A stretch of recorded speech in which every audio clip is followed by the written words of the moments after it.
الحمد لله رب العالمين والصلاة والسلام على سيد الأنبياء والمرسلين أما بعد فأعوذ بالله من الشيطان الرجيم بسم الله الرحمن الرحيم الصلاة والسلام عليك يا رسول الله وعلى آلك وصحابك يا حبيب الله الصلاة والسلام عليك يا نبي الله وعلى آلك وصحابك يا نور الله الصلاة والسلام عليك يا رحمة للعالمين وعلى آلك وصحابك يا خاتم النبيين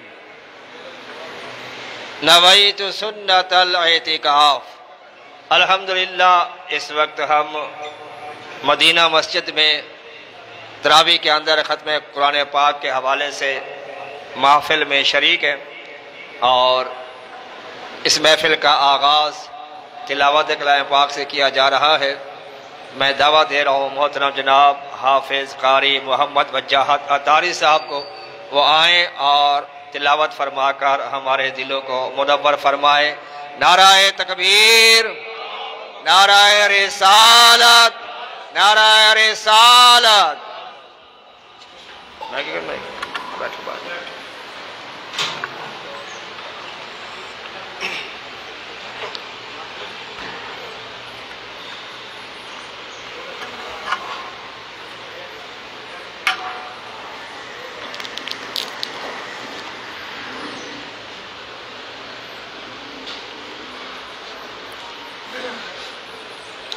أعوذ بالله من الشيطان الرجيم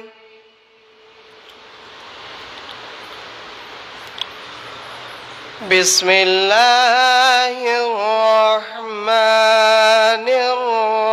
الرحيم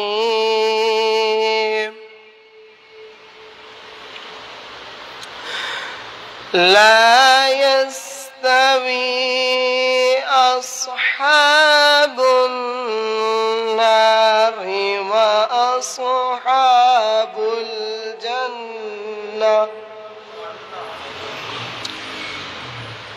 أصحاب الجنة هم الفائزون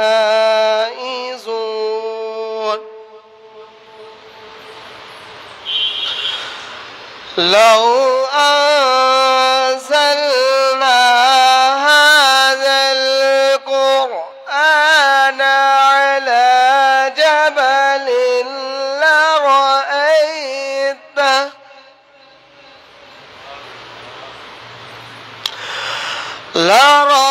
لرأيته خاشعا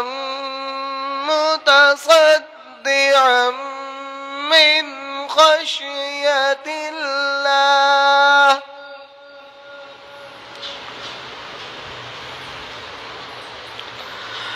لو أنزلنا هذا القرآن على جبل لرأيته خاشعا متصدعا من خشية الله لرأيته خاشعا متصدعا من خشية الله وتلك الأمثال نضربها للناس لعلهم وتلك الأمثال نضربها للناس لعلهم يتفكرون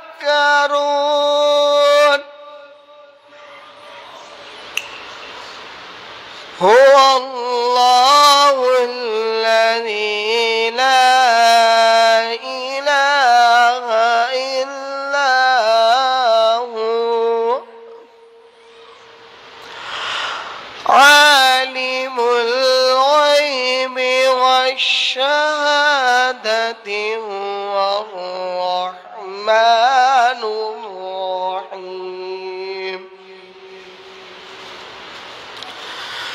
هو الله الذي لا إله إلا هو عالم الغيب والشهادة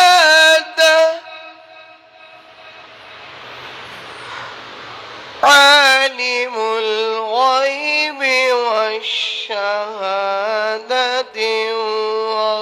والرحمن الرحيم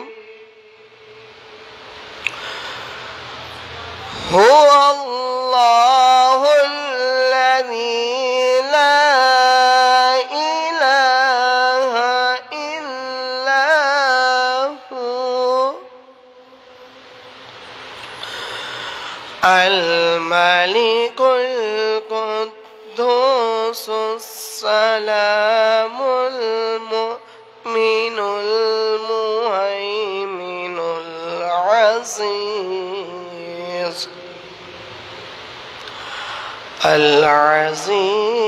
الجبار المتكبر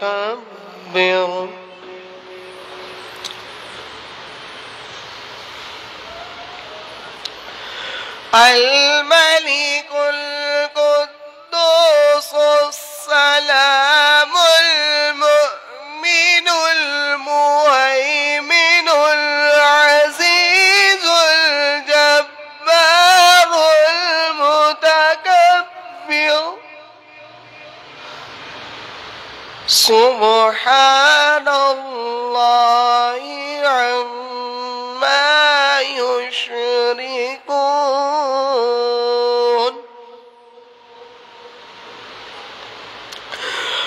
هو الله الخالق البارئ المصور له الأسماء الحسنى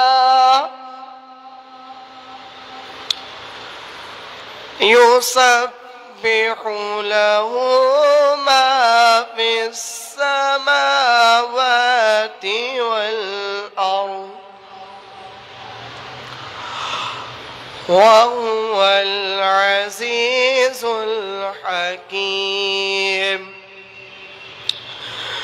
يسبح له ما في السماوات والأرض وهو العزيز الحكيم وهو العزيز الحكيم بسم الله الرحمن الرحيم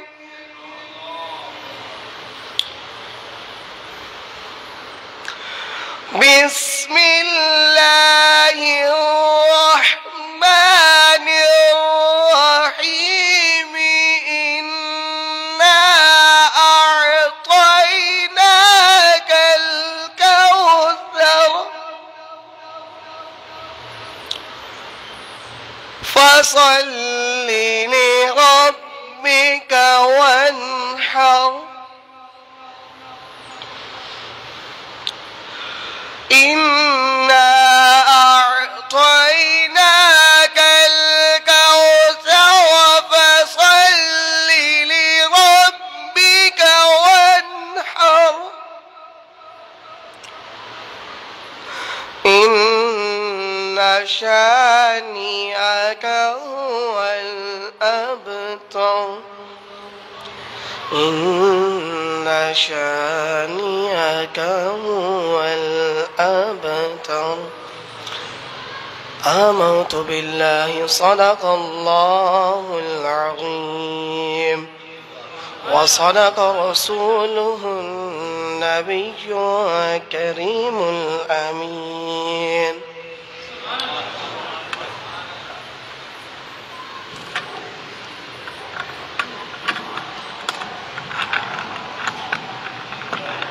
ماشاءاللہ یہ حافظ قاری محمد وجاہت اطاری صاحب تھے جو تلاوت فرما رہے تھے، اور انہوں نے الحمدللہ دوسرا مصلی جو ہے اس مسجد میں سنایا ہے۔ اللہ تعالیٰ ان کے قرآن پاک سنانا پڑھنا قبول و مقبول فرمائے۔ اب میں بلا تاخیر ننھے ثنا خان کو دعویٰ دے رہا ہوں، محترم جناب محمد ایان کو، وہ آتا ہے اور گل ہے عقیدت پیش کرتا ہے۔ نعرہ تکبیر، نعرہ رسالت، نعرہ رسالت۔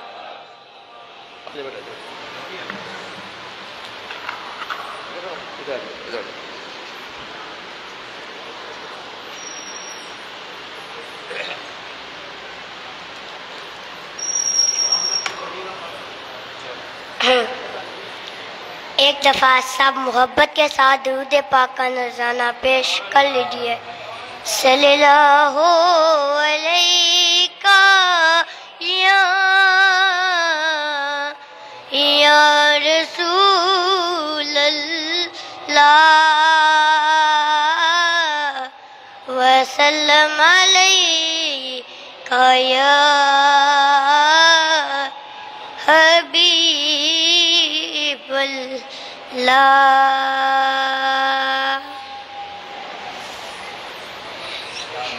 یا نبی کرم ہے تمہارا، یا نبی کرم ہے تمہارا، تمہارا یا نبی کرم ہے تمہارا، یہ جوارے نیارے ہوئے ہیں، اب کمی کا تصور بھی کیسا، اب کمی کا تصور بھی کیسا، جب سے منگتے تمہارے ہوئے ہیں، یا نبی سب کرم ہے تمہارا، یہ جو وارے نیارے ہوئے ہیں، کوئی منہ نہ لگاتا تو ہم کو پاس اپنے بٹھاتا ہم کو، کوئی منہ نہ لگاتا ہم کو پاس اپنے بٹھاتا ہم کو، جب سے تھاما ہے دامن تمہارا، جب سے تھاما ہے دامن تمہارا، اللہ والے ہمارے ہوئے ہیں، یا نبی سب کرم ہے تمہارا، تمہارا یا نبی سب کرم ہے تمہارا، یہ جو وارے نیارے ہوئے ہیں، ان کے دربار سے جب بھی میں نے پنجتن کے وسیلے سے مانگا، ان کے دربار سے جب بھی میں نے پنجتن کے وسیلے سے مانگا، مجھ کو خیرات فوراً ملی ہے، مجھ کو خیرات فوراً ملی ہے، خوب میرے گزارے ہوئے ہیں، اگر کرنا چاہتے اگر نیک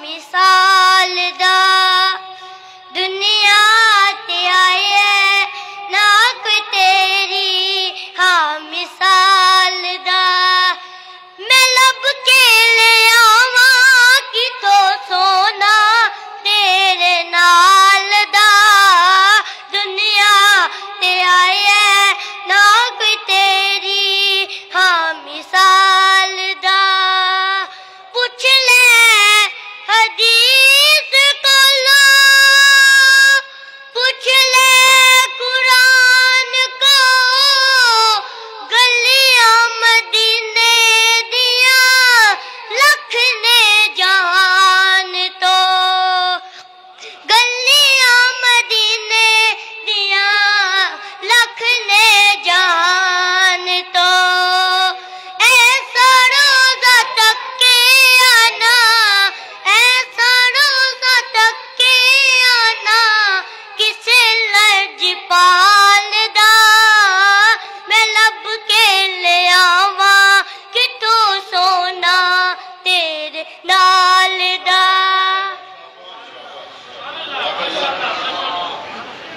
اب اللہ تاخیر میں دعوت محترم جناب طاہر سعید صاحب کو وہ آئیں اور گل حقیقت پیش فرمائیں نعرہ تکبیر میری آواز دور تک جا رہی ہے نعرہ تکبیر نعرہ رسالت تاجدار ختم نبوت تاجدار ختم نبوت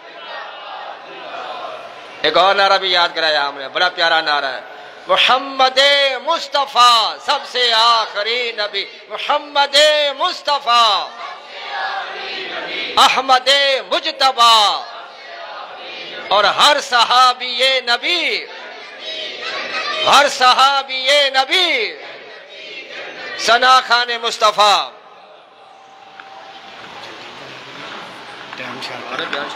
ٹھیک ہو گیا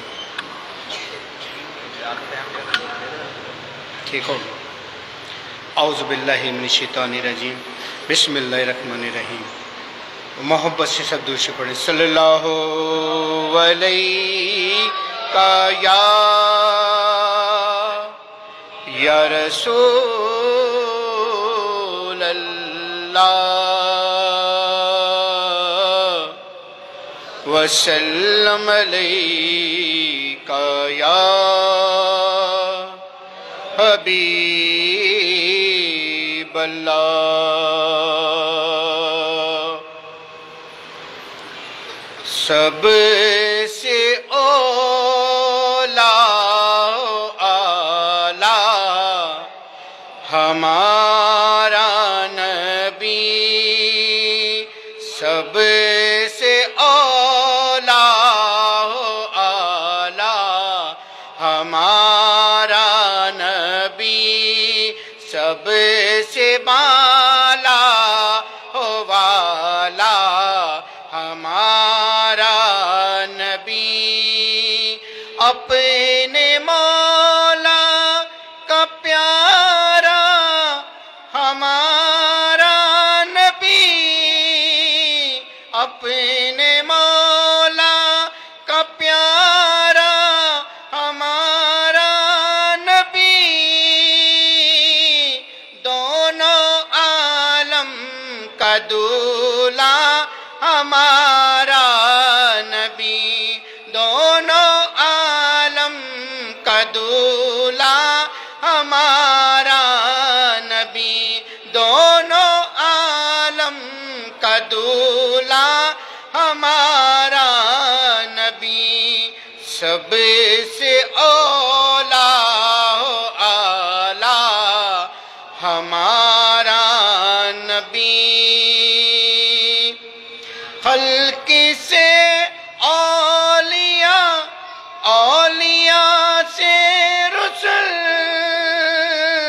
خلق سے اولیاء اولیاء سے رسل سب رسولوں سے اعلیٰ ہمارا نبی سب رسولوں سے اعلیٰ ہمارا نبی سب رسولوں سے اعلیٰ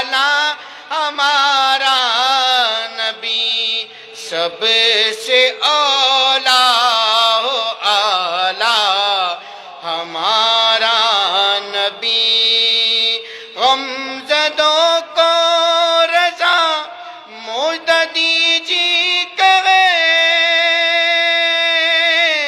غمزدوں کو رضا مجھ دیجی کرے،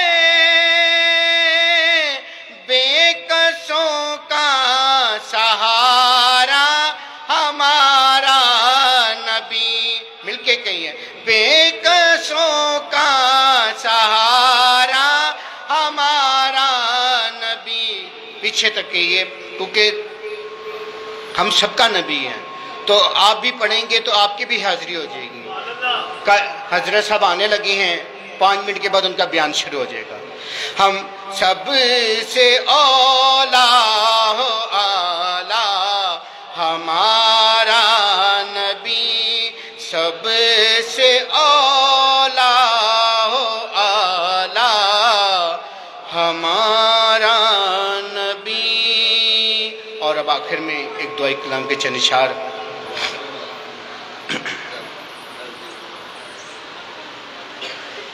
اچھا، کب گناہوں سے کنارہ میں کروں گا یا رب، کب گناہوں سے کنارہ میں کروں گا یا رب، نیک کب اے میرے اللہ بنوں گا یا رب، نیک کب اے میرے اللہ بنوں گا یا رب، کب گناہوں سے کنارہ میں کروں گا یا رب، کب گناہوں کے مرض سے میں شفا پاؤں گا، کب گناہوں کے مرض سے میں شفا پاؤں گا،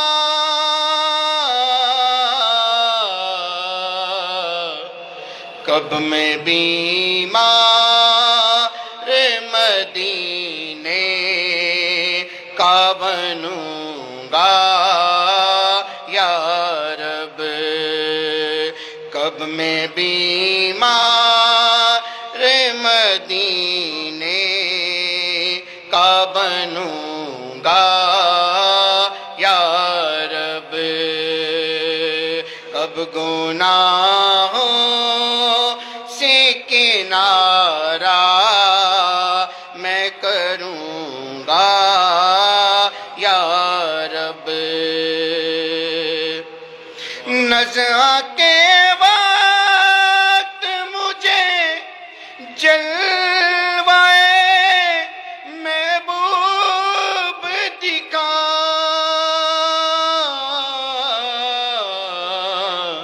تیرا کیا جائے گا میں شاد مروں گا یا رب، تیرا کیا جائے گا میں شاد مروں گا یا رب، کب گناہوں سے کنارہ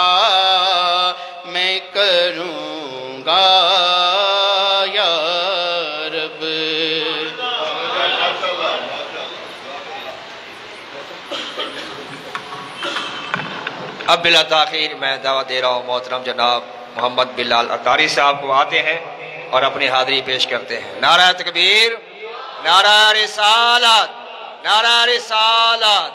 اس طرح بھی تھوڑے آگے آ جائیں، یہ تھوڑا سا گیپ نظر آ رہا ہے، یہ گیپ کو پورا کریں تاکہ بعد میں ہمارے کو آسانی کے ساتھ پیچھے بیٹھ سکیں۔ تھوڑا تھوڑا آگے آ جائیں، ہمت کریں، جوانوں والا جذبہ دکھائیں۔ ماشاءاللہ ہمارے شعیب بھائی بھی تشریف لا رہے ہیں، اللہ تعالیٰ ان کو شاد و آباد رکھے، اللہ تعالیٰ سب کو صحت تندرستی عطا فرمائے۔ ایک مطلب پھر نعرہ لگے، نعرہ تکبیر، نعرہ رسالت، نعرہ رسالت۔ اور آج تاک رات بھی ہے، 29ویں شب ہے، تو تاک رات کے حوالے سے کچھ مخصوص وظائف اوراد ہوتے ہیں، تو اس میں ایک یہ بھی ہے کہ تاک راتوں میں، شب قدر کی راتوں میں آپ 7 مرتبہ سورۃ القدر پڑھ لیں اور 3 مرتبہ پہلا کلمہ طیبہ، ٹھیک ہے، جس کی بڑی فضیلت ہے کہ جو بندہ پہلی مرتبہ کلمہ طیبہ پڑھتا ہے، لا الہ الا اللہ محمد الرسول اللہ صلی اللہ تعالیٰ علیہ وآلہ وسلم، اللہ تعالیٰ اس کی بخشش فرما دیتا ہے۔ جب دوسری مرتبہ پڑھتا ہے، لا الہ الا اللہ محمد الرسول اللہ صلی اللہ تعالیٰ علیہ وآلہ وسلم، اللہ تعالیٰ اس کو جہنم کی آگ سے آزاد فرما دیتا ہے۔ اور جب تیسری مرتبہ لا الہ الا اللہ محمد الرسول اللہ صلی اللہ تعالیٰ علیہ وآلہ وسلم پڑھتا ہے، اللہ تعالیٰ اس بندے کو جنت میں داخل فرما دیتا ہے۔ محترم جناب محمد بلال اطاری صاحب۔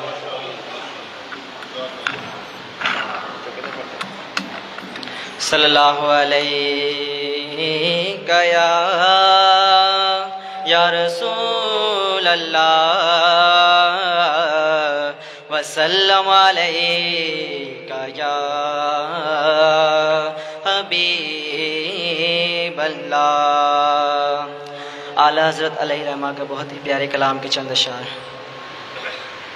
سنتے ہیں کہ محشر میں صرف ان کی رسائی ہے، سنتے ہیں کہ محشر میں صرف ان کی رسائی ہے، سنتے ہیں کہ محشر میں صرف ان کی رسائی ہے،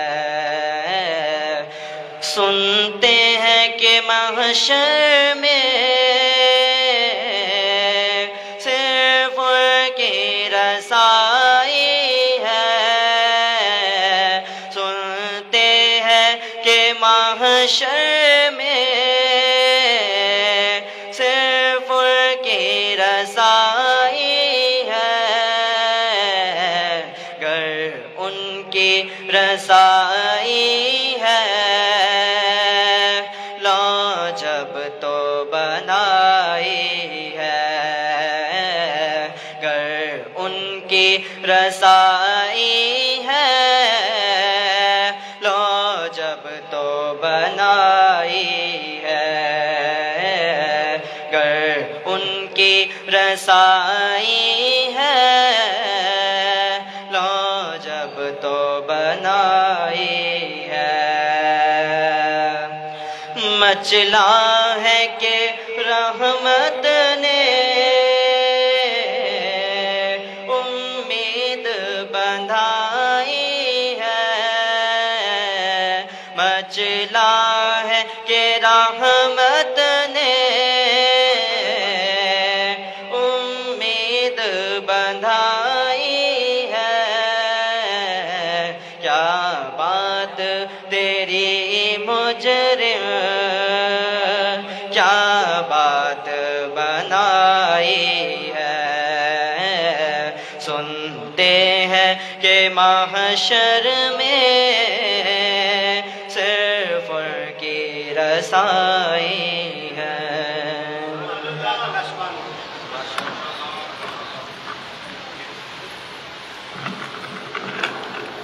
ہماری خوش نصیبی ہے کہ حضرت علامہ مولانا طاہر عباس مدنی دامہ برکت العالیہ تشریف لائے ہیں۔ اللہ تبارک و تعالیٰ ان کے علم و عمل میں برکتیں عطا فرمائے، اور ان کا سایہ ہمارے اوپر دراز فرمائے۔ اور اس وقت الحمدللہ اہل سنت والجماعت کے علماء دین کا بہت کام کر رہے ہیں، لیکن یہ ہم لوگ ہیں کہ ہم علماء کی قدر نہیں کرتے۔ اور حدیث پاک کا مفہوم تو یہاں تک آتا ہے، میرے آقا صلی اللہ تعالی وسلم ارشاد فرماتے ہیں کل جنت میں بھی لوگ علماء کے محتاج ہوں گے۔ دنیا میں تو محتاج ہے ہی، فرمایا جنت میں بھی وہ علماء کے محتاج ہوں گے۔ اور قرآن پاک میں اللہ تعالیٰ بھی فرماتا ہے کہ جب تمہیں کسی بات کا علم نہ ہو تو اہل علم سے جو ہے علماء سے مسئلہ پوچھ لیا کرو، بات کو پوچھ لیا کرو۔ اور اللہ تعالیٰ یہ بھی فرماتا ہے کہ اللہ تعالیٰ سے ڈرنے والے یہ علماء ہی ہوتے ہیں۔ تو اللہ تبارک و تعالیٰ ہمیں ان کا ادب و احترام کرنے کی توفیق عطا فرمائے۔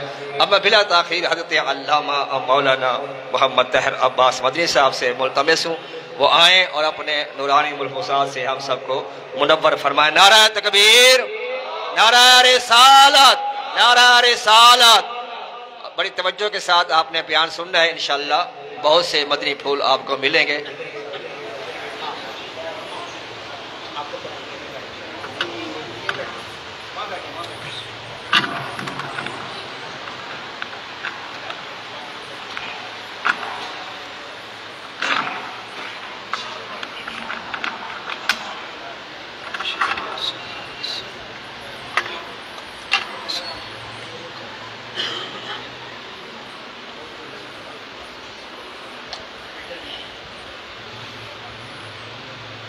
بسم اللہ الرحمن الرحیم، الحمد للہ والشکر للہ، الحمد للہ علی نعمت اللہ، الحمد للہ الذی ابدع الافلاک والارضین، والصلاة والسلام علی من کان نبیا وآدم بین الماء والطین، اما بعد فاعوذ باللہ من الشیطان الرجیم، بسم اللہ الرحمن الرحیم۔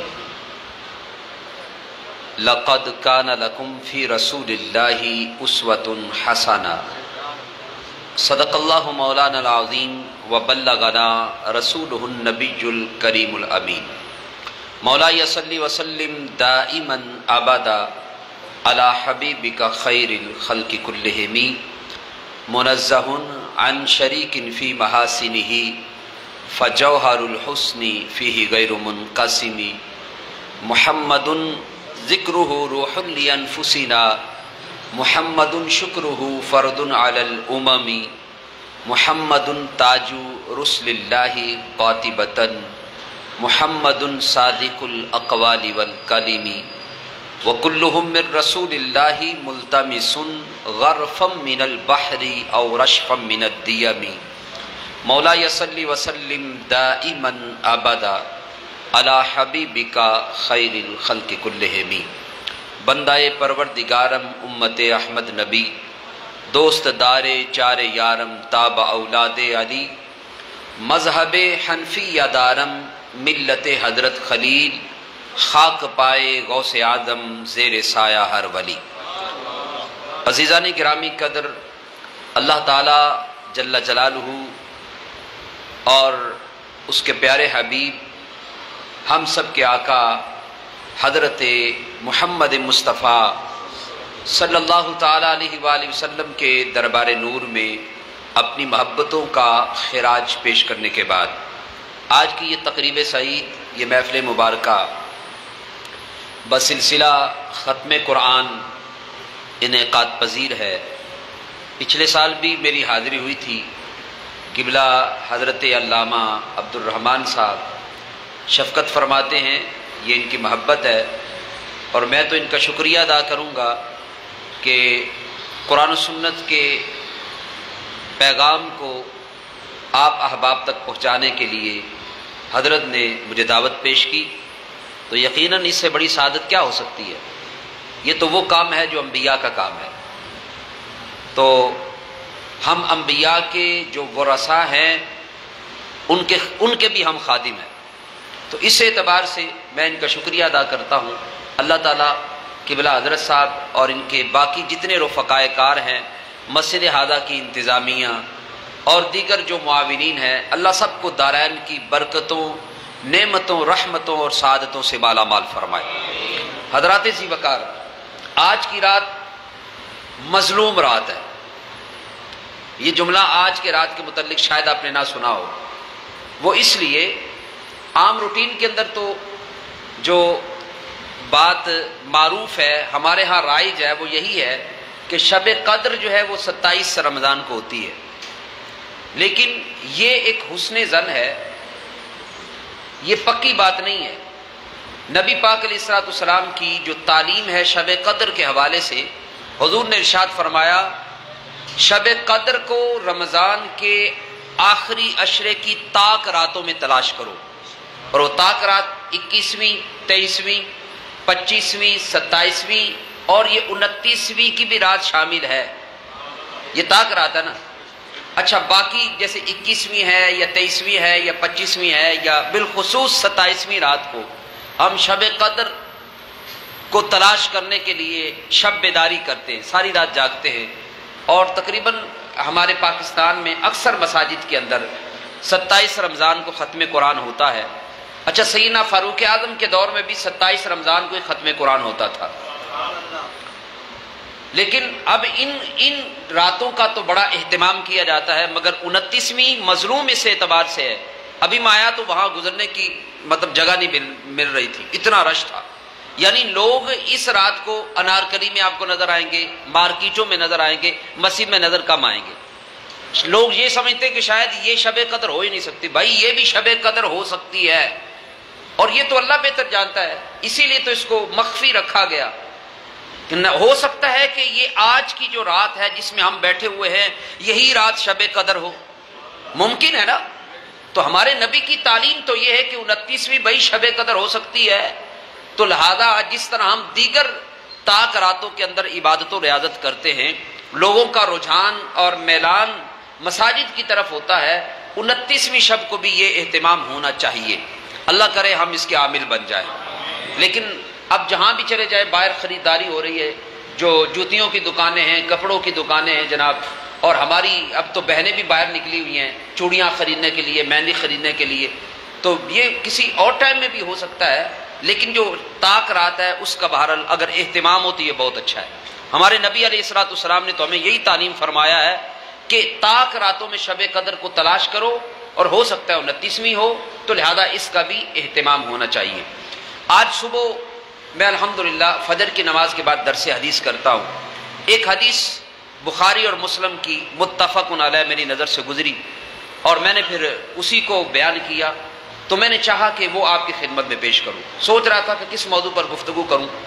میرے نبی علیہ الصلوۃ والسلام نے اصلاح احوال کے اعتبار سے ایک بہت بڑا اور جامع اصول عطا فرمایا، وہ آپ کے سامنے پیش کرنا چاہ رہا ہوں. آپ کی توجہ ہے؟ ہاں، بات سنیں گے تو انشاءاللہ سمجھ میں آ جائے گی بات. بہت جامع اصول حضور نے ارشاد فرمایا. یہ حضرت ابو ہریرہ رضی اللہ تعالیٰ عنہ سے روایت ہے. وہ فرماتے ہیں کہ اللہ کے رسول صلی اللہ تعالیٰ علیہ وآلہ وسلم نے ارشاد فرمایا اذا نظر احدکم الی من فضل علیہ فی المال والخلق. یعنی حضور نے اپنی امت کے لیے یہ بات تعلیم فرمائی. حضور فرماتے ہیں اذا نظر احدکم، تم میں سے جب کوئی شخص کسی ایسے شخص کو دیکھے، کسی ایسے آدمی کو دیکھے، ایسے لوگوں کی طرف دیکھے جو مال اور خلق کے اعتبار سے اس سے کچھ بہتر ہوں، تو پھر آگے حضور فرماتے ہیں فَلْيَنْظُرْ إِلَى مَنْ هُوَ أَسْفَلَ مِنْ، تو پھر اس شخص کو یہ بھی چاہیے کہ اپنے سے کم تر لوگوں کو بھی دیکھے. یہ حضور کی حدیث ہے. اب اس کا مفہوم یہ ہے کہ جب ہم اپنے سے اوپر والے لوگوں کو دیکھتے ہیں تو ایسی صورت میں ہم احساس کمتری کا شکار ہو جاتے ہیں. ایسی صورت میں حسد کا بھی ہم شکار ہو سکتے ہیں. تو ہمارے نبی علیہ السلام نے حسد کی جڑ کو کاٹنے کے لیے، اس چھپی ہوئی بیماری سے ہمیں بچانے کے لیے فرمایا کہ اوپر والوں کی طرف جب نظر جائے تو ان کو چھوڑ دو، نیچے والوں کو دیکھو. اب اس کا مطلب کیا ہوا؟ مطلب یہ ہے کہ جب اوپر دیکھیں گے تو حسد پیدا ہو جائے گا. جیسے مثال کے طور پہ میں اپنے اوپر غور کرتا ہوں کہ جناب میرے پاس گھر کرائے کا ہے اور قبلہ قاری صاحب ہیں، قاری صاحب کے پاس گھر اپنا ہے، تو دل میں یہ بات پیدا ہوگی کہ ایک احساس کمتری کا آپ شکار ہو جائیں گے. اور بہت اچھا اگر گھر بنا ہوا ہوگا تو ہو سکتا ہے کہ آپ حسد کا شکار ہو جائیں. آپ غور کرتے جناب قبلہ حضرت صاحب کے پاس بڑی اچھی گاڑی ہے، میں دیکھوں میرے پاس گاڑی نہیں ہے جناب. ان کے پاس گھر بھی ہے، اچھا گھر ہے، ان کے پاس گاڑی بھی ہے، ان کا کاروبار بھی اچھا ہے، ان کی جناب جو کام ہے وہ بہت اچھا چل رہا ہے، ان کی انکم بہت اچھی ہے، اور مجھ سے بہتر انداز سے یہ زندگی گزار رہے ہیں، آسائش کے اعتبار سے، فیسلٹیز کے اعتبار سے مجھ سے بہتر ہے. تو جب میں اوپر ان کو دیکھتا رہوں گا تو میرے دل میں کیا پیدا ہوگا؟ ایک کمی پیدا ہوگی نا، یعنی احساس پیدا ہوگا اس بات کا کہ میں ان کے پاس سب کچھ ہے، میرے پاس کچھ بھی نہیں ہے. اور ہو سکتا ہے کہ زبان سے انسان کو شکوہ شکایت بھی کر بیٹھے. تو میرے نبی علیہ الصلوۃ والسلام نے یہ جو باطنی بیماریاں ہیں ان سے اپنے امتیوں کو بچانے کے لیے فرمایا کہ اوپر نہ دیکھو، دنیاوی اعتبار سے دیکھنا ہے تو نیچے دیکھو. اچھا اگر میں یہ غور و فکر کروں، چلے میں تو کرائے پہ رہ رہا ہوں، ایک آدمی وہ ہے جو بیچارہ روڈ پہ سوتا ہے، فٹ پاتھ پہ سوتا ہے، تو اس کو دیکھ کے میرے دل میں حسد پیدا ہوگا؟ نہیں، بلکہ میں اللہ کا شکر ادا کروں گا، مالک تیرا شکر ہے کم از کم میں گھر میں تو رہتا ہوں. بات سمجھ میں آ رہی ہے؟ اسی طرح اگر میں اپنے سے نیچے والے کو دیکھوں، جناب اس کے پاس سائیکل ہے اور اگر میرے پاس گاڑی ہو یا موٹر سائیکل ہو تو اس کو دیکھ کے میری زبان پر کیا جاری ہوگا؟ الحمدللہ. ایسا ہوگا کہ نہیں ہوگا؟ تو حضور نے فرمایا کہ نیچے والوں کو دیکھو، مال کے اعتبار سے نیچے والوں کو دیکھو، دنیاوی اعتبار سے نیچے والوں کو دیکھو. ہاں علماء فرماتے ہیں کہ اگر تم نے اوپر دیکھنا ہی ہے تو پھر دینی اعتبار سے اوپر والوں کو دیکھو. جیسے آپ 5 وقتہ نماز پڑھتے ہیں اور حضرت صاحب ماشاءاللہ تہجد بھی پڑھتے ہیں، 6 نمازیں پڑھتے ہیں، تو اب ان کی آپ ریس کریں، رشک کریں، اور جو یہ کر رہے ہیں وہ آپ کرنے کی کوشش کریں. جب آپ اوپر دیکھیں گے دین کے اعتبار سے تو دل میں تکبر نہیں ہوگا. جیسے اگر میں 5 نمازیں پڑھتا ہوں تو میں نے کہا یار یہ تو نماز ہی نہیں پڑھتا، میں جناب 5 نمازیں پڑھتا ہوں. تو بھائی نیچے نہیں دیکھنا، دین کے اعتبار سے، دین کے اعتبار سے جب دیکھنا ہے تو پھر اوپر والوں کو دیکھنا ہے. دین کے اعتبار سے یہ دیکھنا ہے تو پھر یوں دیکھو جس طرح حضرت امام اعظم ہے. حضرت امام اعظم ابو حنیفہ رضی اللہ تعالیٰ عنہ رمضان المبارک کے اندر 62 قرآن پاک ختم فرمایا کرتے تھے. جب ہم غور کریں جناب ہمارے اکابر اتنے قرآن پاک ختم فرمایا کرتے تھے، یار میں تو ایک بھی پورا نہیں کیتا. تو ایسی صورت میں کیا ہوگا کہ ایک آپ کا ذہن بنے گا، آپ کے میلان ہوگا اس طرف کہ ہمارے اکابرین اتنے قرآن پڑھا کرتے تھے، چلو یار کم از کم میں ایک تھے پڑھ لواں. بات سمجھ میں آئی؟ شوق پیدا ہوگا، ذوق پیدا ہوگا. دین کے اعتبار سے اوپر والوں کو دیکھا جائے، اور جب دنیا کا معاملہ آئے تو آپ کے اور میرے آقا علیہ الصلوۃ والسلام فرماتے ہیں دنیا کے معاملے کے اندر آپ اپنے نیچے والوں کو دیکھیں. اچھا یہ تو مالی اعتبار سے چند میں نے مثالیں دی. اگر خلق کے اعتبار سے، خلق کا معنی ہوتا ہے اللہ نے پیدا کیا. بھائی ایک آدمی ہے وہ بہت خوبصورت ہے، آپ اتنے خوبصورت نہیں ہیں، تو آپ اس کو دیکھ کے احساس کمتری کا شکار ہو سکتے ہیں. بھائی میرا قد ہے جناب 5.5 فٹ، اور اگر میں 6.5 فٹ یا 6.25 فٹ والے آدمی کو دیکھوں گا تو میرے دل میں یہ بات پیدا ہو سکتی ہے نا کہ یار اس کا 6.25 فٹ قد، او میں تو میرا قد تو چھوٹا ہے. بھائی اس کا رنگ کتنا اچھا ہے، صاف ستھرا ہے، سفید رنگ ہے، اور جناب میرا کالا ہے، میں کالا کو لوٹا ہوں. یا اس کی جناب ناک بڑی خوبصورت ہے اور میری ناک جناب بیٹھی ہوئی ہے. بات سمجھ میں آ رہی ہے؟ یا پھر یہ آپ کے اس کے بال بڑے پیارے ہیں جناب، وہ سلکی بال ہے، اور جناب میرے بال تو میرے تو آدھے جھڑ گئے ہیں. بندہ احساس کمتری کا شکار ہوگا کہ نہیں ہوگا؟ تو جب بھائی خلق کا معاملہ ہے، یعنی تخلیق کا معاملہ ہے، اللہ نے آپ کو پیدا کیا، جو اس کی مخلوق ہے اس میں آپ کمپیریزن دنیاوی اعتبار سے کریں تو پھر اپنے سے نیچے والوں کو دیکھیں. آپ دیکھ رہے ہیں جناب میرا رنگ تو کالا ہے، جناب اس کا رنگ صاف ہے، احساس کمتری کا شکار ہوں گے. اور اگر آپ کسی ایسے آدمی کو دیکھیں کہ جس کا رنگ آپ سے بھی کالا ہے تو پھر یہ آپ شکر ادا کریں کہ چلو یار اندر تو چنگے ہے نا. بات سمجھ میں آ رہی ہے؟ تو خلق کے اعتبار سے اچھا بہت کچھ لوگ ہوتے ہیں ان کے نین نقش بہت خوبصورت ہوتے ہیں، موٹی موٹی آنکھیں جناب، چہرہ بھرا ہوا، داڑھی بڑھی ہوئی، تو ان کی طرف جب دیکھیں گے تو ہو سکتا ہے کہ آپ کے دل کے اندر احساس کمتری پیدا ہو جائے. ہو سکتا ہے کہ آپ یہ شکوہ کر بیٹھے کہ یا اللہ تو اینو اینا کچھ دیتا ہے، اس کو اتنا خوبصورت بنایا اور مجھے اس طرح کا بنایا، میرے تو بال بھی جھڑ گئے، اب جناب میری تو نظر بھی کمزور ہو گئی ہے، میری تو داڑھی بھی پوری بھری ہوئی نہیں ہے جناب، جھرجھری داڑھی ہے. یعنی یہ ساری چیزیں اللہ سے آپ شکوہ کر سکتے ہیں. تو میرے نبی علیہ الصلوۃ والسلام نے یہ تعلیم فرمایا. علماء فرماتے ہیں کہ جب تم نے دیکھنا ہے تو اوپر والوں کو نہیں دیکھنا، نیچے والوں کو دیکھنا ہے. حضرت شیخ سعدی شیرازی رحمۃ اللہ تعالی علیہ کا ایک واقعہ ملتا ہے. اچھا آپ کی توجہ ہے، حضرت شیخ سعدی شیرازی فرماتے ہیں کہ ایک دفعہ نا میرے پاؤں میں جوتا نہیں تھا. پرانے دور کی بات ہے، وہ ایک غربت کا دور ہوتا تھا. جیسے اصحاب صفہ کے بارے میں آج پڑھ رہا تھا کہ ان کے پاس صرف ایک ایک کپڑا ہوتا تھا، یعنی اس کا تہبند باندھا ہوا ہے، اس کا کچھ حصہ انہوں نے اوپر لیا ہوا ہے، پاؤں میں جوتیاں نہیں ہیں. یعنی وہ دور کچھ اور دور تھا. لیکن میں اس دور کے اعتبار سے بات کر رہا ہوں کہ آپ کو اور مجھے جب غور و فکر کرنا ہے تو اپنے سے نیچے والے کو دیکھیں. حضرت شیخ سعدی فرماتے ہیں میرے پاؤں میں جوتا نہیں تھا، میں پریشان ہوا. یعنی یہ گویا کہ زبان پر اس طرح کے ناشکری والے شاید کلمات آ جاتے. فرماتے ہیں میں پریشان ہوں، میرے پاس جوتا ہی نہیں ہے. فرماتے ہیں میں اسی سوچ میں گم تھا، میں نے دیکھا ایک آدمی ہے، اس کے پاؤں کٹے ہوئے ہیں، وہ گھسٹتا ہوا آ رہا ہے. تو میں نے فوراً یعنی سجدے میں گر گیا، اللہ کا شکر ادا کیا، مالک جوتا نہیں ہے میرے پاس پاؤں تو ہے نا. بات سمجھ میں آ رہی ہے؟ تو یہ نبی پاک علیہ الصلوۃ والسلام نے زندگی گزارنے کا طریقہ اختیار عطا فرمایا ہے. اور یہ بات ذہن میں رکھ لیں، یہ نبی پاک علیہ الصلوۃ والسلام کی تعلیمات سے ثابت ہے کہ اللہ نے جو آپ کے مقدر میں کیا اس سے زیادہ نہیں مل سکتا. جو آپ کے مقدر میں نہیں ہے، جو کسی اور کا مقدر ہے، وہ آپ کو نہیں مل سکتا. اور جتنا آپ کے مقدر میں اتنا ملے گا، اس سے زیادہ نہیں مل سکتا. جب انسان اس بات کو ذہن میں بٹھا لیتا ہے تو پھر جناب آپ پریشان نہیں ہوتا. وہ دیکھتا جناب اس کے پاس اتنا اچھا گھر بنا ہوا ہے، اس کے پاس گاڑی ہے.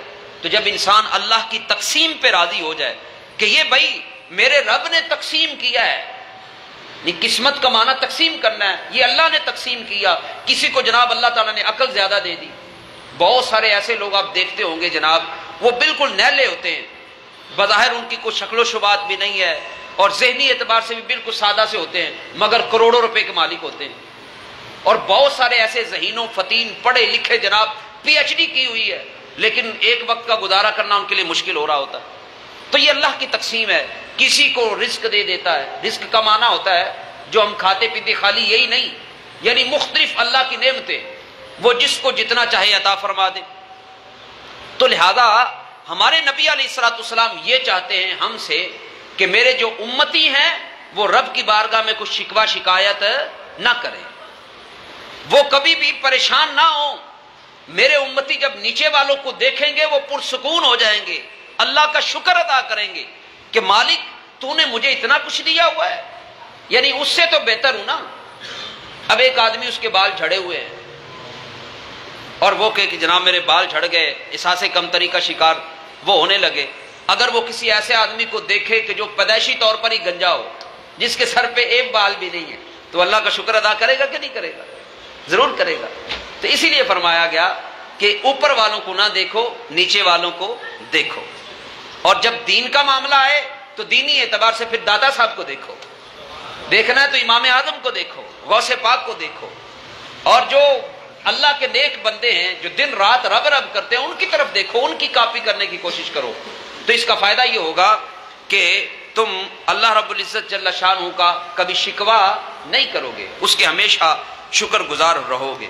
ایک بزرگ کے بارے میں آتا ہے، ان کے پاس ایک آدمی آیا اور اس نے اسی طرح کمی نعمت کا اظہار کیا کہ یار میرے پاس یہ بھی نہیں ہے، یہ بھی نہیں ہے. بھائی ان کے پاس تو گاڑی بھی ہے، فلاں چیز بھی ہے، فلاں چیز بھی ہے، اور میں تو جب بڑی مشکل سے گزارا ہو رہا ہے، نہ شکری پہ نہ شکری کر رہا ہے. حالانکہ بزرگان دین فرماتے کہ ہر حال میں اللہ کا شکر ادا کرنا چاہیے، لیکن اب وہ نشکری کر رہا ہے. اچھا وہ جو بزرگ تھے، یہ سننے والی بات ہے، وہ بزرگ فرمانے لگے کہ یار ایسا کرو، تم پیسوں کی ضرورت ہے، تم اپنی دونوں آنکھیں مجھے دے دو، 10,000 روپیہ مجھ سے لے لو. وہ کہنے لگا حضرت یہ کیسے ہو سکتا ہے؟ اگر میں آپ کو آنکھیں نکال کے دے دوں میں تو اندھا ہو جاؤں گا. آپ نے فرمایا چلو آنکھیں نہیں دو، دونوں ہاتھ کاٹ کے دے دو، 10,000 روپیہ اور دوں گا. وہ کہنے لگا بھی 10,000 روپے میں دونوں ہاتھ کیسے کاٹ کر دے دوں؟ تو بزرگ فرمانے لگے چلو آنکھیں بھی نہیں دو، ہاتھ بھی نہیں دو، اپنے دونوں پاؤں کاٹ کر مجھے دے دو، 10,000 روپیہ دوں گا. وہ کہنے لگا حضرت یہ کیسے ہو سکتا ہے؟ تو بزرگ پھر ان کو نصیحت کرتے ہو فرمانے لگے او نہ شکرے آدمی 30,000 دیا نعمتیں تے تینوں میں ہی گنوا دیتی نے، ابھی تو کہتا ہے میرے پاس کچھ نہیں ہے۔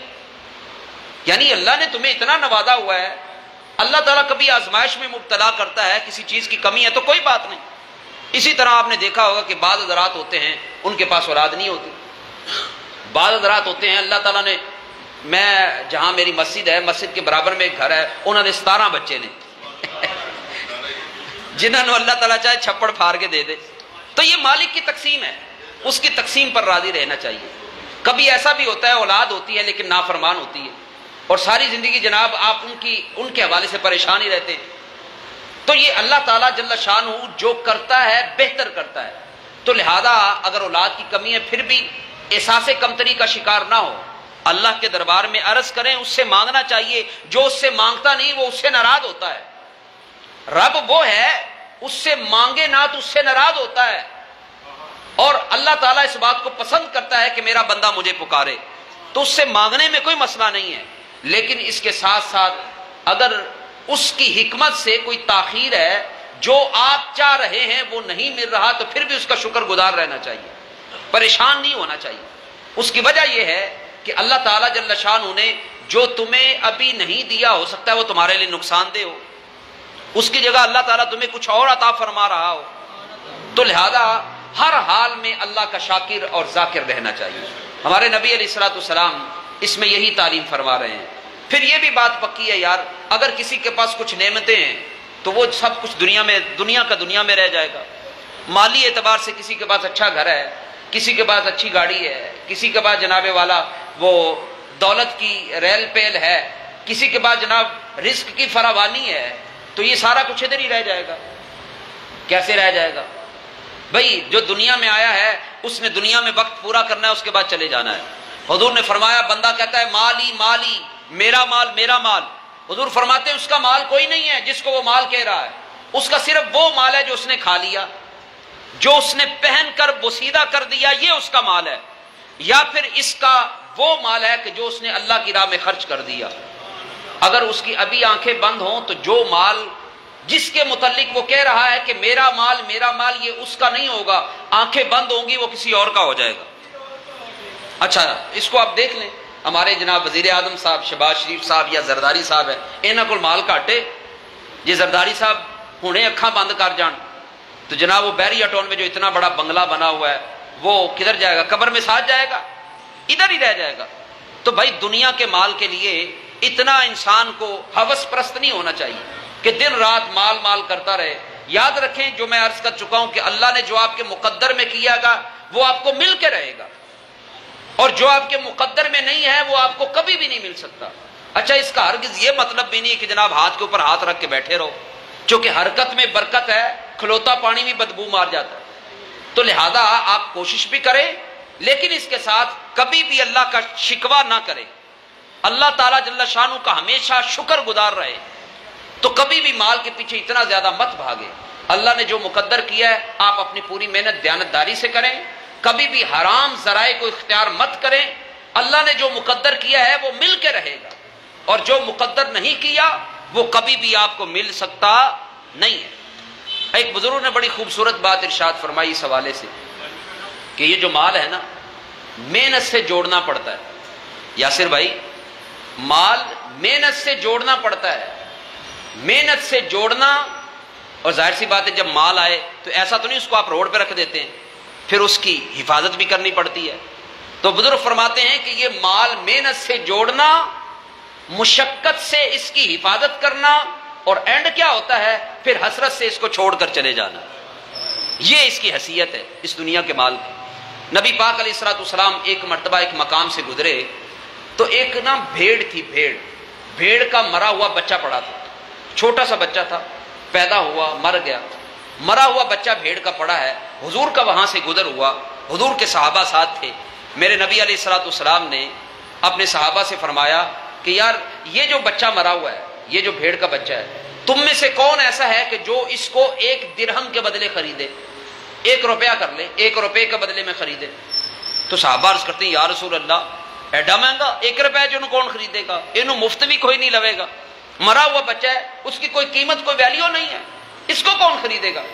تو نبی پاک علیہ الصلوۃ والسلام نے ارشاد فرمایا یہ جو دنیا ہے نا، دنیا جس کے لیے انسان مارا مارا اور جس مال کے لیے مارا مارا پھرتا ہے، حضور فرماتے ہیں کہ اللہ کے دربار میں جس طرح تمہارے نزدیک کس کی حیثیت ہے، کوئی ویلیو نہیں ہے، اللہ کی بارگاہ میں دنیا کی بھی اسی طرح کوئی ویلیو نہیں ہے، جس کے لیے جناب ہم ساری زندگی کھپا دیتے ہیں، حلال و حرام کی تمیز ختم کر دیتے ہیں، بس مال آنا چاہیے، مال آنا چاہیے۔ اب تو دور ہی ایسا ہے، ہر شخص کہتا مال آئے مال آئے مال آئے۔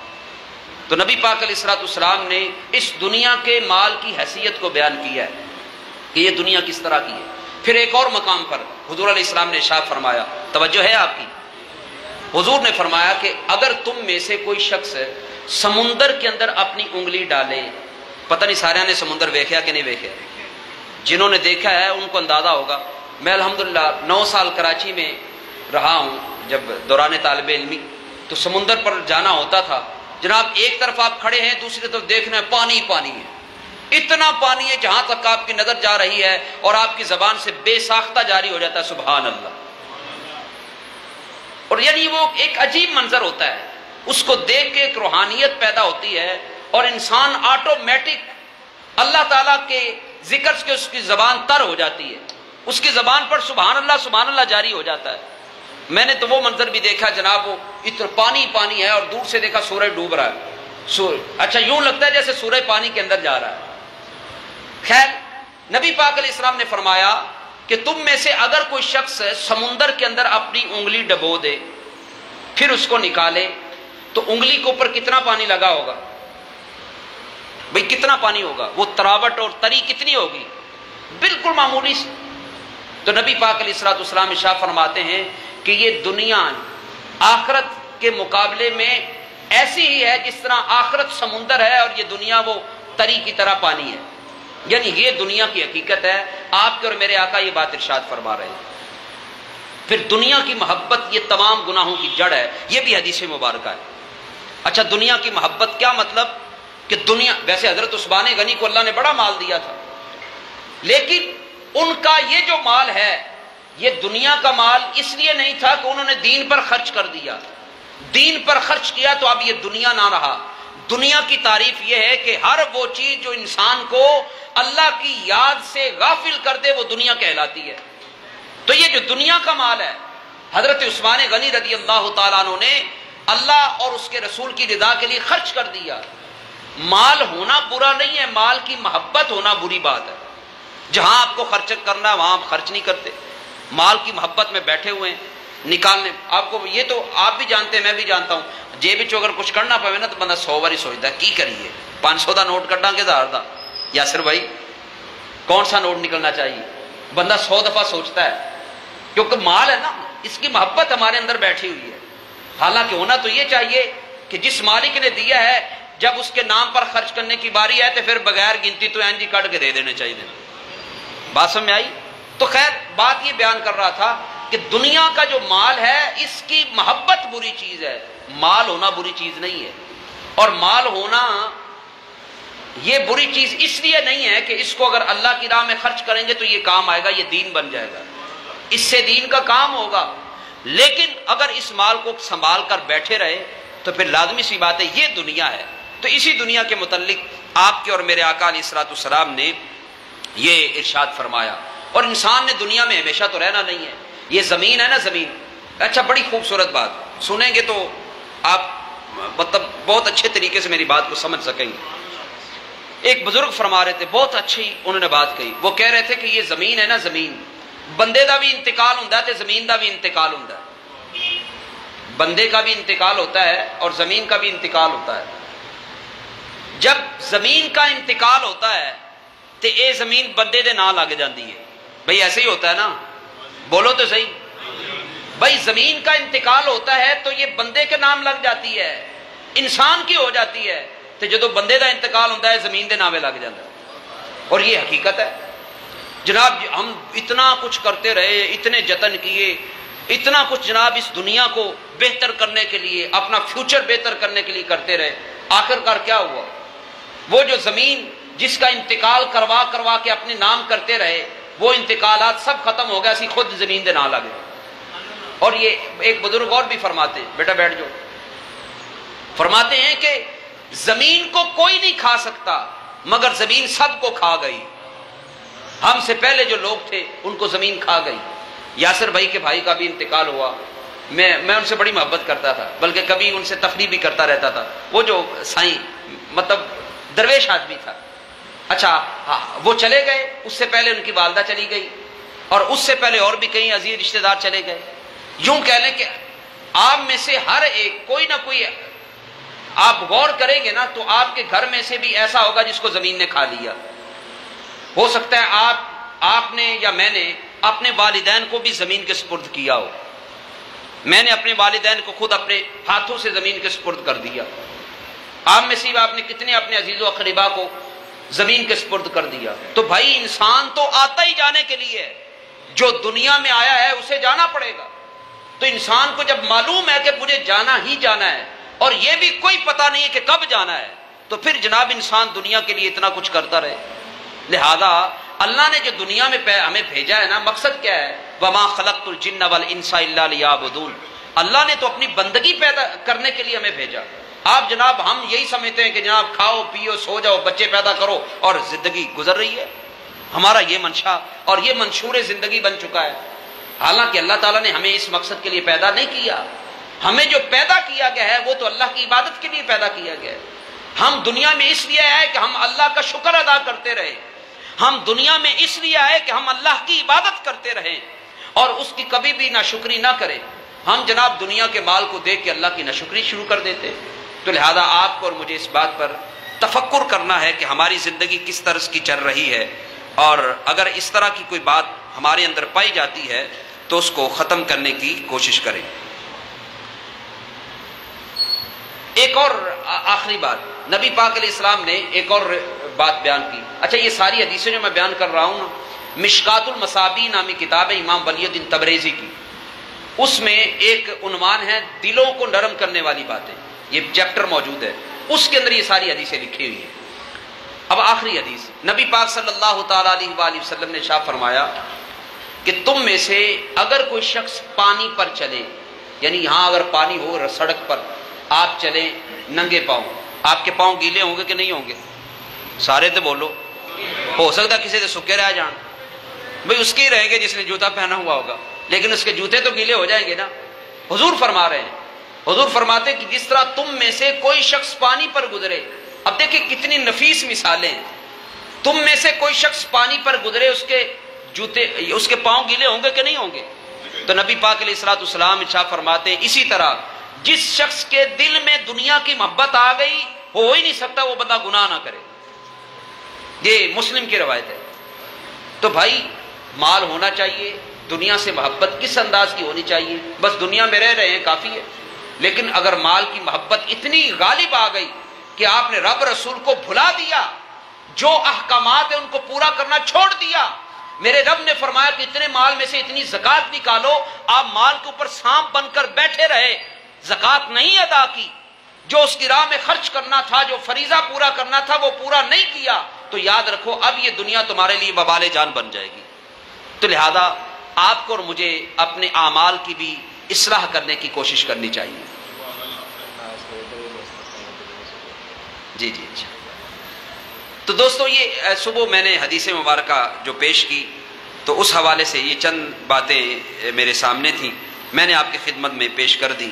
آپ دعا کریں کہ اللہ مجھ سمیت ہم سب کو اپنے نبی کی ان تعلیمات کو سامنے رکھ کر زندگی گزارنے کی توفیق عطا فرمائے. چونکہ دنیا کے اندر آنے کا مقصد یہی ہے اللہ بھی راضی ہو جائے, اللہ کا رسول بھی راضی ہو جائے. بس دو لفظوں میں دنیا میں آنے کا مقصد سن لیں. ہم دنیا میں اس لیے آئے ہیں کہ اللہ کو بھی راضی کر لیں, اللہ کے رسول کو بھی راضی کر لیں, یہ مقصد ہے. اگر رب رسول راضی نہ ہوئے تو پھر فائدہ کیا ہے؟ یاد رکھیں کہ پھر یہ زندگی بیکار ہے. دنیا کے اندر جو بھی کر کے جا رہے ہیں سب فارغ ہے, سب بیکار ہے. آپ جناب بظاہر بھلے دنیا کے جتنے بھی بڑے مالدار ہیں, آپ کی جاہ و حشمت, آپ کا جاہ و جلال, آپ کے پیچھے لوگ آگے پیچھے چل رہے ہیں, بڑا پروٹوکول ہے, سارا کچھ ہونے کے باوجود آپ کی زندگی بیکار, اس لیے کہ آپ نے رب رسول کو راضی نہیں کیا. تو ہمارا, آپ کا, میرا, ہم سب کا, جو بھی حضور کا کلمہ پڑھنے والے ہیں, ان کی زندگی کا مقصود کیا ہے؟ اللہ بھی راضی ہو جائے اور اللہ کا رسول بھی راضی ہو جائے. اچھا دوستو اپنے آپ کو بدل لیں. 27ویں آتی ہے، رو رو کے دعائیں کرتے کہ یا اللہ تو راضی ہو جا، مالک تو راضی ہو جا، میں توبہ کرتا ہوں۔ 27ویں گزرتی ہے، اگلے دن پھر ایسی ہو جائے۔ شب برات آتی ہے، جناب میسج چل رہے ہیں، مجھے معاف کر دے، میری طرف سے تو ایسا ہوا، معاف کر دے، میسج چل رہے ہیں۔ شب برات آتی ہے، رو رو کے دعائیں کر رہے ہیں، یا اللہ معاف کر دے، پہلی غلطیاں معاف کر دے۔ رات گزرتی ہے، سویرے پھر ہو جائے۔ چھوڑ دو اب یہ روش، بدل لو اپنے آپ کو، زندگی کا کوئی پتہ نہیں ہے۔ نبی پاک علیہ الصلوۃ والسلام نے صحابہ سے فرمایا، سن لیں ایک حدیث اور ذہن میں آ گئی۔ نبی پاک علیہ الصلوۃ والسلام نے صحابہ سے فرمایا، میرے غلاموں بتاؤ کہ انسان کی زندگی کتنی ہے؟ ایک صحابی عرض کرتے، سونے پتہ نہیں اگلا سال ویکھنا کہ نہیں، کسی نے مہینے کا، کسی نے اگلے دن کا، اور کسی نے یہ ذکر کہ یا رسول اللہ پتہ نہیں اگلی نماز میں ہوں گے کہ نہیں ہوں گے۔ تو پتہ میرے نبی نے کیا فرمایا؟ آپ کو اور مجھے اپنے بارے میں غور کرنا ہے، ہم کیسی زندگی گزار رہے ہیں، ہم کتنی لمبی لمبی امیدیں لگا کے بیٹھے ہوئے ہیں، یہ کریں گے صبح، یہ کریں گے، یہ کاروبار کریں گے، اس سے اتنا پیسہ آئے گا جناب، یہ بھی کام کرنا ہے، یہ بھی کرنا ہے، بچوں کو بیانا بھی ہے، اس کے بعد داڑھی رکھ لیں گے جناب، یہ کام کر لیں، اس کے بعد حج کر لیں گے، یہ بچیاں ہیں ان کی شادیاں ہو جائیں، اس کے بعد جناب والا داڑھی رکھ کے پھر تو 24 گھنٹے مسجد میں ہی رہیں گے۔ یہ لمبی لمبی امیدیں، سنیں میرے نبی نے کیا فرمایا۔ صحابہ کرام علیہ رضوان سے حضور نے پوچھا کہ زندگی کتنی ہے؟ عرض کی سونے پتہ نہیں اگلی نماز میں ہوں گے کہ نہیں ہوں گے۔ تو میرے نبی نے فرمایا، میری صحبت میں بیٹھتے ہو اور اتنی لمبی لمبی امیدیں، یاد رکھو کہ جو سانس اندر چلا گیا پتہ نہیں باہر آئے گا کہ نہیں آئے گا۔ یعنی یہ حقیقت ہے ہماری زندگی کی، ہمارے نبی تو ہمیں یہ تعلیم فرما رہے ہیں کہ اتنی لمبی تم نے امیدیں لگائی ہوئی ہیں۔ تو دوستو آپ کو اور مجھے غور کرنا ہے، بدل جائیں، بہت ہو گیا۔ بڑے ہم نے جناب اپنے آپ کو ہی دھوکہ دیا نا، رات کو توبہ کر رہے ہیں، صبح پھر ویسے کے ویسے، رات کو جناب رو رو کے شب برات میں توبہ کر رہے ہیں، مالک اب تو نمازیں پڑھوں گا، صبح فجر کا کوئی پتہ ہی نہیں ہے۔ تو یہ کس کو دھوکہ دے رہے ہیں آپ؟ یہ اپنے آپ کو دھوکہ دے رہے ہیں۔ آؤ حضور کے دین کی طرف، چند روزہ زندگی ہے، اور جو زندگی اللہ اور اس کے رسول کی دی ہوئی تعلیمات کے مطابق گزارتا ہے، پھر اللہ اسے خادم حسین رضوی بنا دیتا ہے، اسے دادا صاحب بنا دیتا ہے، اسے غوث پاک بنا دیتا ہے۔ تو آؤ اس رب کو خوش کر لے، وہ مالک راضی ہو جائے، رب راضی تے جگ راضی۔ اللہ تعالیٰ میرے یہ ٹوٹے پھوٹے کلمات اپنے دربار میں قبول و منظور فرمائے، اور ہم سب کو جو قابل عمل باتیں ہیں ان کے مطابق عمل پیرا ہونے کی توفیق رفیق عطا فرمائے۔ درود پاک کا نذرانہ پیش کر لیجئے، پڑھیے صلی اللہ علیہ یا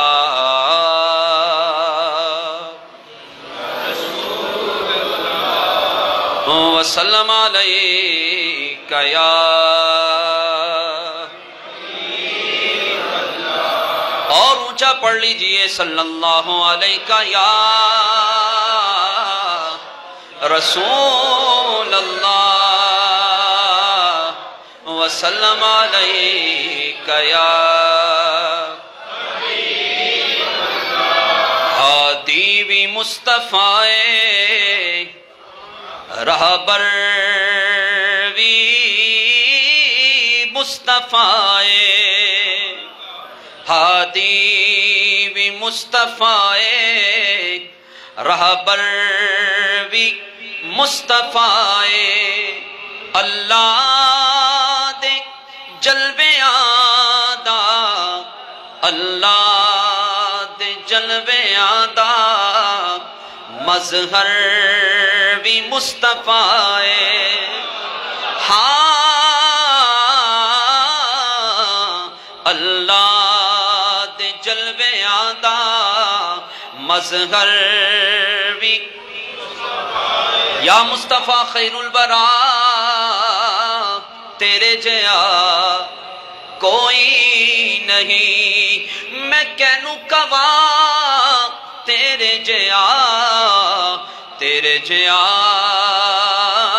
کوئی نہیں اقصا دے وچ آقا میرے پڑھ کے نماز پچھے تیرے نبیاں نے بھی اے ہو کیا کہ تیرے جیا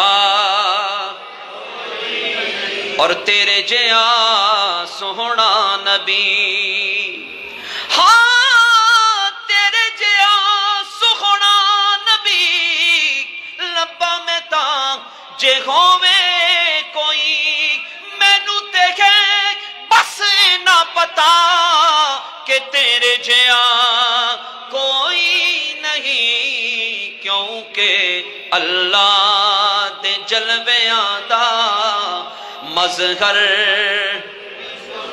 سرکار کی آمد سرکار کی آمد ناصر کی آمد آہا کی آمد اہل سنت اللہ دے جلویاں دا مظہر بھی تسی نام پڑھو میں نے پڑھانا آندہ ہے یا اللہ جڑا اچھی پڑھے انہوں آج رات داتا صاحب دی زیارت کروا دے اللہ دے جلوے آندہ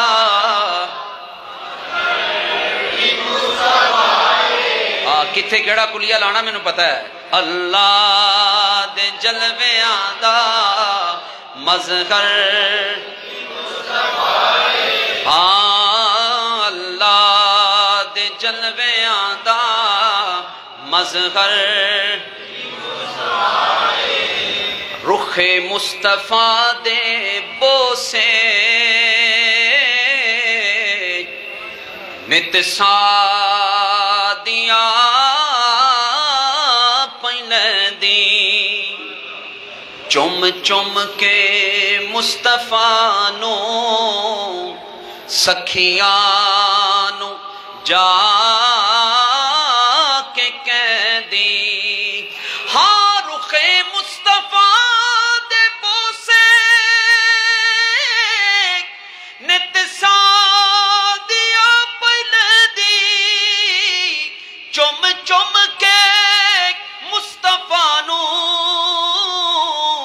سکھیاں نو جا کے کہہ دی سکھیاں نو جا کے کہہ دی دل وچ بھی مصطفیٰ تے دل بر بھی مصطفیٰ دل وچ بھی مصطفیٰ دل بر بھی اللہ دے جلویاں دا اللہ دے جلویاں دا مظہر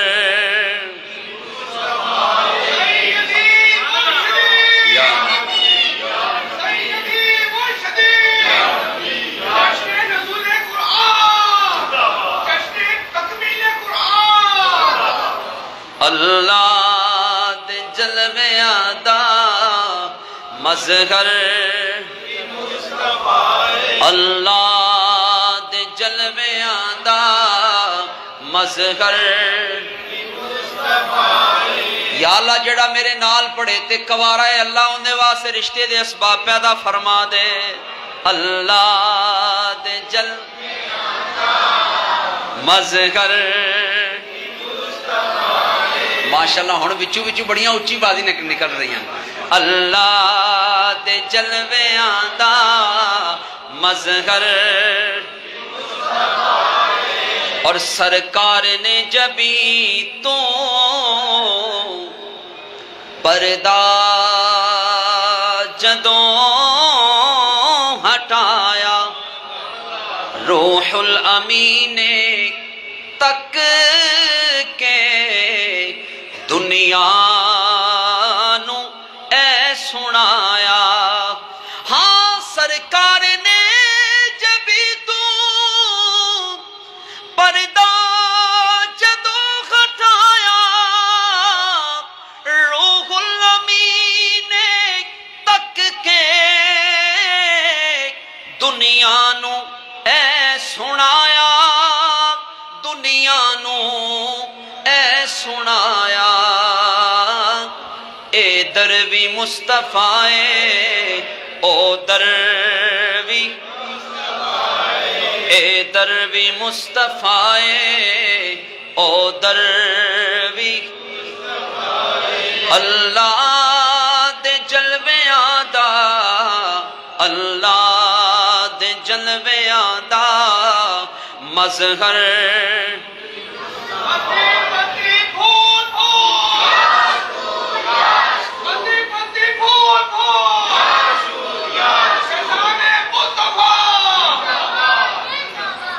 کہہ دیں سبحان اللہ سنیے یہ بات سیرت کی کتابوں میں لکھی ہوئی ہے. توجہ ہے آپ کی؟ بیٹا بیٹھ جاؤ، بس توجہ کریں، سنیے. نبی پاک علیہ الصلوۃ والسلام نے حضرت جبریل علیہ الصلوۃ والسلام کے سامنے یہ مکالمہ کیا، یعنی جبریل علیہ السلام کا حضور کے ساتھ مکالمہ ہوا. کیا ہوا؟ نبی پاک علیہ الصلوۃ والسلام نے فرمایا کہ اے جبریل بتا تیری عمر کتنی ہے. اے جبریل بتا تیری عمر ہے. سارے تے بولو. تو حضرت جبریل عرض کرتے سونے ایک تارا 70,000 سال کے بعد نمودار ہوتا ہے اور میں نے اس کو 72,000 مرتبہ دیکھا ہے. سیرت حلبیہ کے اندر یہ روایت موجود ہے، امام حلبی نے لکھا ہے. حضور نے پوچھا کہ آپ تیری عمر کتنی ہے؟ عرض کرتے سونے 70,000 سال کے بعد ایک تارا نکلتا ہے، میں نے اس کو 72,000 مرتبہ دیکھا ہے، میری انی عمر ہے. جب وہ عرض کر چکے، حضور نے سوال کیا، جواب دے چکے، تو پھر کیا ہوا؟ میرے آقا نے اپنی مقدس پیشانی سے یوں پردہ ہٹایا. جو تارا جبریل علیہ السلام 70,000 سال کے بعد دیکھا کرتے تھے، وہ تارا حضور کی پیشانی میں نظر آیا. اس کو ذہن میں رکھیں. اور اس کے بعد سنیں شاعر نے کیا کہا. ہاں سرکار نے جبھی تو پردہ جدوں ہٹایا، روح الامین تک کے دنیا نو اے سنایا. ہاں سرکار نے جبھی تو پردہ جدوں ہٹایا، روح الامین تک کے دنیا نو اے سنایا، دنیا نو اے سنایا. کی سنایا کہ اے دروی مصطفیٰ او دروی مصطفیٰ اے دروی مصطفیٰ او دروی اللہ دے جلویاں دا، اللہ دے جلویاں دا مظہر وی، اللہ دے جلویاں دا مظہر وی، اللہ دے جلویاں دا مظہر.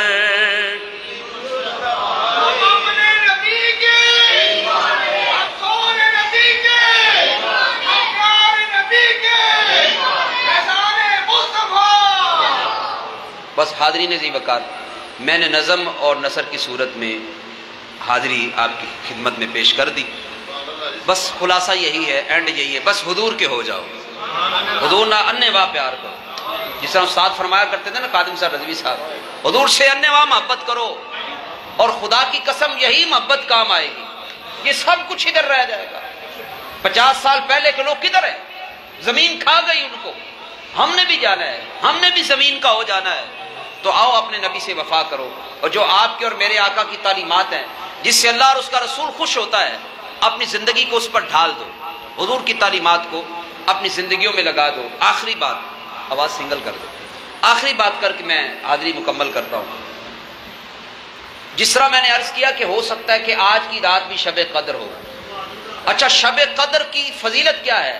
قرآن کہتا ہے لیلۃ القدر خیر من الف شہر.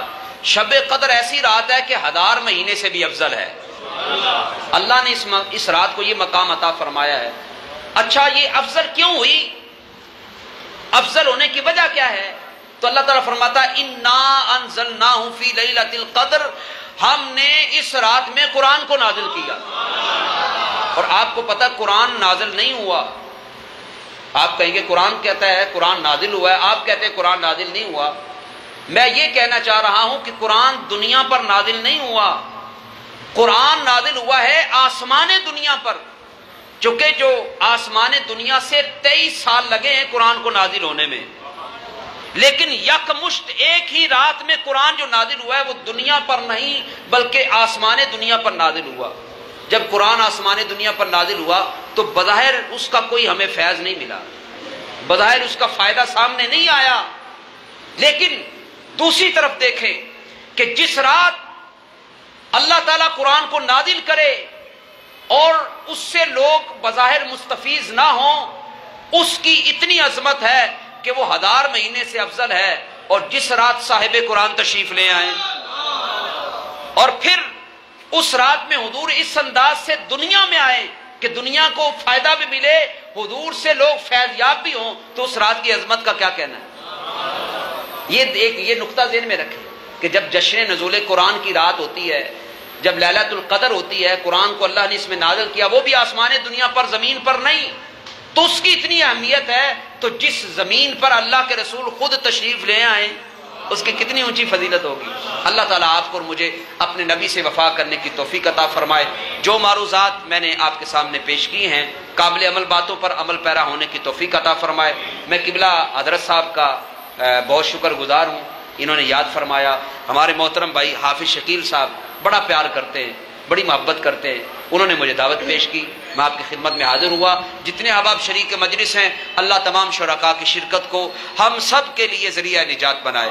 اور حضور فرماتے کہ جس نے رمضان کو پایا اپنی بخشش نہ کروا لی گویا کہ وہ ہلاک ہو گیا، اللہ تعالیٰ اس ہلاکت سے ہمیں محفوظ و معمون فرمائے۔ اور جن لوگوں کو اللہ تعالیٰ نے اس مہینے میں بخش دیا ہے اس لسٹ میں اللہ تعالیٰ ہمارا نام بھی شامل فرمائے۔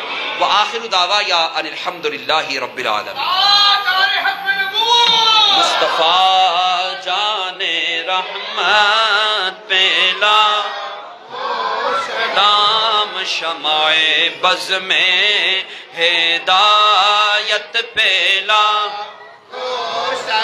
وقت گزرا ہے جو آپ کی یاد میں، وقت گزرا ہے جو آپ کی یاد میں، اس کی ہر ایک ساعت پہ لاکھوں سلام مصطفیٰ جان رحمت پہ لاکھوں سلام شمع بز میں ہدایت پہ لاکھوں سلام۔ وہ رضا جس نے لکھا یہ پیارا سلام، وہ رضا جس نے لکھا یہ پیارا سلام، ان کی نورانی تربت پہ لاکھوں سلام مصطفیٰ جان رحمت پہ لاکھوں سلام شمع بز میں ہدایت پہ لاکھوں سلام۔ یا رسول اللہ سلام علیک، یا حبیب اللہ سلام علیک، یا رسول اللہ سلام علیک، یا حبیب اللہ سلام علیک۔ میرے آقا میں قربان تیری شان پر، سب کی بگڑی بنانا تیرا کام ہے، ٹھوکریں کھا کے گرنا میرا کام ہے، ہر قدم پر اٹھانا تیرا کام ہے۔ یا رسول اللہ سلام علیک، یا حبیب اللہ سلام۔ السلام سبز گنبد کے مکین، السلام رحمت للعالمین۔